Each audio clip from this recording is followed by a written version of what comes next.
அந்நாள்களில் சாலோமோன் ஆண்டவரின் உடன்படிக்கை பேழையை தாவீதின் நகர் சீயோனினின்று கொண்டு வர விரும்பினார்.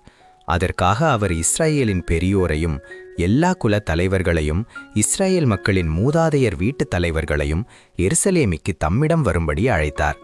அதற்கிணங்க அவர்கள் அனைவரும் 7ஆம் மாதமாகிய ஏத்தானிம் மாதத்தின் பண்டிகையின் போது அரசர் சாலமோன் முன் கூடிவர். இஸ்ரவேலின் பெரியோர் அனைவரும் வந்தனர்.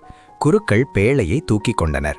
ஆண்டவரின் பேழை, சந்திப்பு கூடாரம், கூடாரத்தின் தூய கலன்கள் அனைத்தையும் குருக்களும் லேவியரும் சுமந்து சென்றனர். அரசர் சாலமோனும் அவரிடம் வந்து குழுமிய இஸ்ரவேல் மக்கள் கூட்டமைப்பினர் அனைவரும் என்னவோ கணக்கிடவோ முடியாத அளவு திரளான ஆடுகளையும் மாடுகளையும் பேழைக்கு முன்னால் பலியிட்டனர்.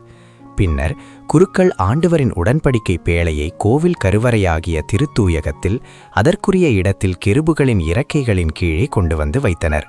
அக்கெருபுகள் பேழை இருக்கும் இடத்தில் தங்கள் 2 இறக்கைகளையும் விரித்து பேழையையும் அதன் தண்டுகளையும் மூடியவாறு இருந்தன. 2 கற்பலகைகளை தவிர வேறொன்றும் பேழைக்குள் இல்லை.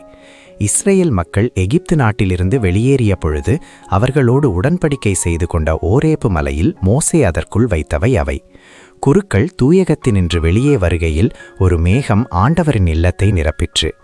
அம்மேகத்தின் பொருட்டு குருக்கள் திருப்பணி புரிய அங்கு நிற்க இயலவில்லை. ஏனெனில் ஆண்டவரின் மாட்சி அவர் இல்லத்தை நிரப்பிற்று.